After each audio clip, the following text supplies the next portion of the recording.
ये डर सियासत में है दर्शक, लेकिन ओवैसी कह रहे हैं कि अब तो पूरा हरा कर देंगे, नागपुर को हरा कर देंगे, आरएसएस के गढ़ को हरा कर देंगे। दिखाइए पहली तस्वीर, ये देखिए ओवैसी कह रहे हैं चुनाव प्रचार में पहुंचे हुए हैं और कह रहे हैं कि अब पूरी तरह से हरा कर देंगे। इसके पहले ओवैसी की पार्षद ने कहा था कि हम मुंब्रा को हरा कर देंगे।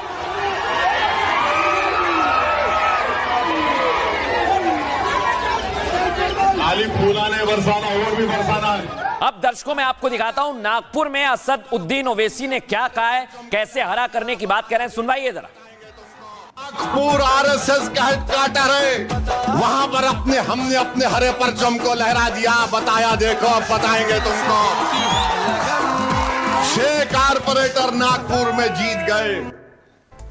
अब मैं आपको दिखाता हूं ये ओवैसी की पार्षद, ये पहले मुंब्रा को हरा करने की बात कह रही थी और अभी भी कायम है। सुनवाइए जरा क्या कह रहे हैं सर। मैं हरा रंग रंगना चाहूंगी मुंब्रा में, मैं फिर से ये बोलूंगी, मैं हरा रंग रंगना चाहूंगी मुंब्रा में, मैं फिर से ये बोलूंगी, मैं हरा रंग। नहीं है कि मैं हरा रंग रंगना चाहती हूं, लेकिन नवनीत राणा बराबर जवाब दे रही हैं। कहा है कि जिसे हरा रंगना है वो पाकिस्तान चला जाए। दिखाता हूं आपको। ओवैसी काका मुंडी ला रहे, ओवैसी आगे क्या बोलते हो? वो बाहर के पाकिस्तान है ना, हैदराबाद में भी एक पाकिस्तान है, वहां पे रहता और मुझे सिखाएगा मुझे क्या करना है और क्या नहीं करना है। ओवैसी को बता देती हूँ तेरी दादागिरी वही पाकिस्तान में चलेगी।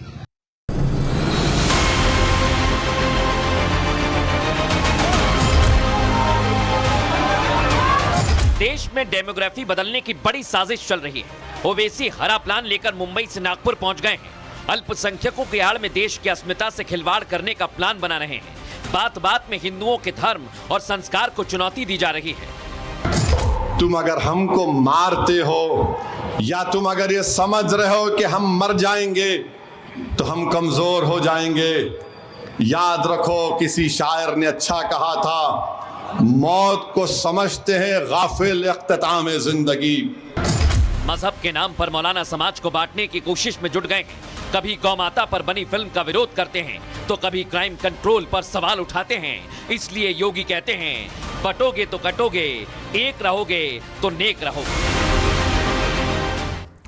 लेकिन दर्शकों ओवैसी डर चुके हैं, लेकिन वो दिखा रहे हैं कि हम सब कुछ हरा कर देंगे और चुनौती दे रहे हैं आरएसएस को, यानी आरएसएस के गढ़ नागपुर में। आइए आपको दिखाता हूं दर्शकों, असद उद्दीन ओवैसी इस वक्त हरा प्लान पर काम कर रहे हैं। यह हरा प्लान क्या है? हैदराबाद की एक सभा में उन्होंने अपने प्लान के बारे में बताया। ओवैसी अब नागपुर को हरा रंग में रंगने की तैयारी में है। ओवैसी ने इशारों में आरएसएस पर निशाना साधा। कहा आरएसएस मुख्यालय में हमने जीत का झंडा, हरा झंडा दिखाया है। महाराष्ट्र में पार्टी ने अपनी ताकत का एहसास करा दिया है। ओवैसी ने कहा अब नागपुर में हमारी एंट्री हो चुकी है। उन्होंने नागपुर में एआईएमआईएम को और मजबूत करने का भी दावा किया है। इतना ही नहीं, महाराष्ट्र निकाय चुनाव में नागपुर में एआईएमआईएम के 6 पार्षद जीते। दर्शकों सिर्फ ओवैसी ही हरा रंग में रंगने की बात नहीं कर रहे हैं। ओवैसी की पार्षद है मुंब्रा से एआईएमआईएम की पार्षद सहर शेख भी इसमें शामिल हो गई हैं। एक बार फिर सहर ने मुंब्रा को हरा बनाने की बात को दोहरा दिया है। सहर शेख ने कहा वो अपने बयान पर कायम हैं और आगे भी रहेंगी। लेकिन बीजेपी की नवनीत राणा ने कह दिया है फिर से जिसे हरा करना है। असद उद्दीन ओवैसी ये साजिश में कभी सफल नहीं हो पाएंगे और इसे लेकर अब जबरदस्त बवाल चल रहा है दर्शकों। लेकिन क्या वाकई असद उद्दीन ओवैसी अपनी पैठ नागपुर में बना रहे हैं? सुनिए जरा वरिष्ठ पत्रकार क्या कह रहे हैं। ये सब जानते हैं कि असदुद्दीन ओवैसी की राजनीति हमेशा मुस्लिमों को भड़काकर जीत हासिल करने की रही है। चाहे बिहार का मसला हो, चाहे तेलंगाना का मसला हो और अब महाराष्ट्र का मसला है कि वो जो दावा कर रहे हैं कि हमने आरएसएस के हेडक्वार्टर नागपुर में 6 सीटें जीतकर हरा रंग भर दिया है, ये कहना बड़ी अतिशयोक्ति है। ठीक है, ये असदुद्दीन ओवैसी का बयान एक तरह से मुसलमानों को भड़काकर हिंदुओं के खिलाफ उकसाने के लिए हो सकता है, लेकिन सच यही है कि इस भड़काऊ राजनीति के सहारे असदुद्दीन राजनीति में ज़्यादा दिन नहीं चल सकते हैं। कहीं ना कहीं एक दिन ठहराव आएगा और असदुद्दीन भी राजनीति। ये डर सियासत में है दर्शक, लेकिन ओवैसी कह रहे हैं कि अब तो पूरा हरा कर देंगे, नागपुर को हरा कर देंगे, आरएसएस के गढ़ को हरा कर देंगे। दिखाइए पहली तस्वीर, ये देखिए ओवैसी कह रहे हैं, चुनाव प्रचार में पहुंचे हुए हैं और कह रहे हैं कि अब पूरी तरह से हरा कर देंगे। इसके पहले ओवैसी की पार्षद ने कहा था कि हम मुंब्रा को हरा कर देंगे।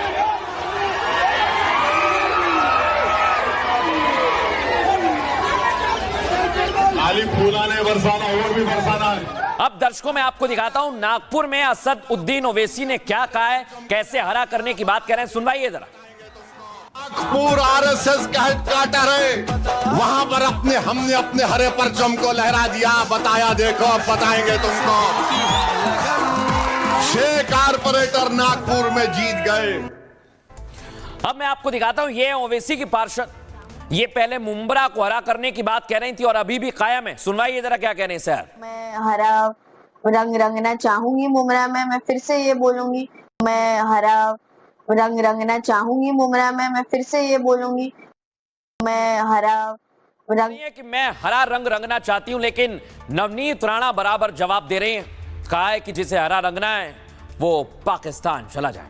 दिखाता हूं आपको। ओवैसी काका मुंडी ला रहे, ओवैसी आगे क्या बोलते हो?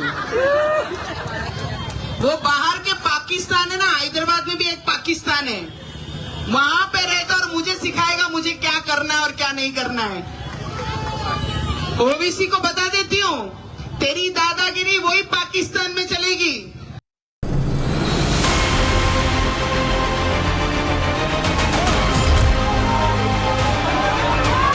देश में डेमोग्राफी बदलने की बड़ी साजिश चल रही है। ओवैसी हरा प्लान लेकर मुंबई से नागपुर पहुंच गए हैं। अल्पसंख्यकों की आड़ में देश की अस्मिता से खिलवाड़ करने का प्लान बना रहे हैं।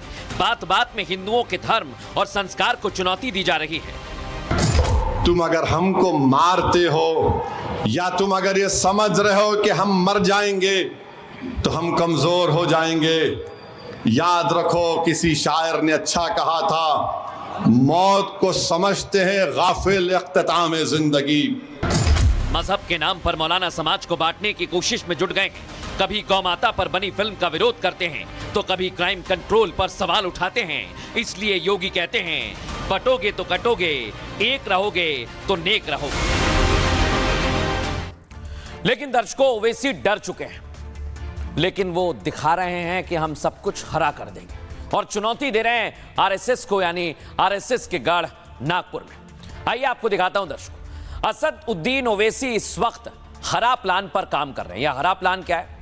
हैदराबाद की एक सभा में उन्होंने अपने प्लान के बारे में बताया। ओवैसी अब नागपुर को हरा रंग में रंगने की तैयारी में। ओवैसी ने इशारों में आरएसएस पर निशाना साधा। कहा, आरएसएस मुख्यालय में हमने जीत का झंडा, हरा झंडा दिखाया है। महाराष्ट्र में पार्टी ने अपनी ताकत का एहसास करा दिया है। ओवैसी ने कहा, अब नागपुर में हमारी एंट्री हो चुकी है। उन्होंने नागपुर में एआईएमआईएम को और मजबूत करने का भी दावा किया है। इतना ही नहीं, महाराष्ट्र निकाय चुनाव में नागपुर में एआईएमआईएम के 6 पार्षद जीते। दर्शकों, सिर्फ ओवैसी ही हरा रंग में रंगने की बात नहीं कर रहे हैं। ओवैसी की पार्षद है मुंब्रा से एआईएमआईएम की पार्षद सहर शेख भी इसमें शामिल हो गई हैं। एक बार फिर सहर ने मुंब्रा को हरा बनाने की बात को दोहरा दिया है। सहर शेख ने कहा वो अपने बयान पर कायम हैं और आगे भी रहेंगी। लेकिन बीजेपी की नवनीत राणा ने कह दिया है फिर से, जिसे हरा करना है। असद उद्दीन ओवैसी ये साजिश में कभी सफल नहीं हो पाएंगे और इसे लेकर अब जबरदस्त बवाल चल रहा है दर्शकों।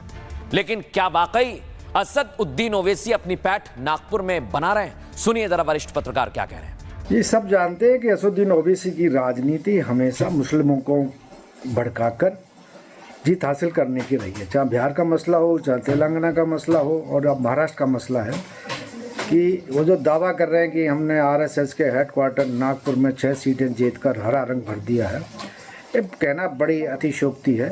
ठीक है, ये असदुद्दीन ओवैसी का बयान एक तरह से मुसलमानों को भड़काकर हिंदुओं के खिलाफ उकसाने के लिए हो सकता है, लेकिन सच यही है कि इस भड़काऊ राजनीति के सारे असदुद्दीन राजनीति में ज़्यादा दिन नहीं चल सकते हैं। कहीं ना कहीं एक दिन ठहराव आएगा और असदुद्दीन भी राजनीतिक प्रदर्शन से गायब हो जाएगा।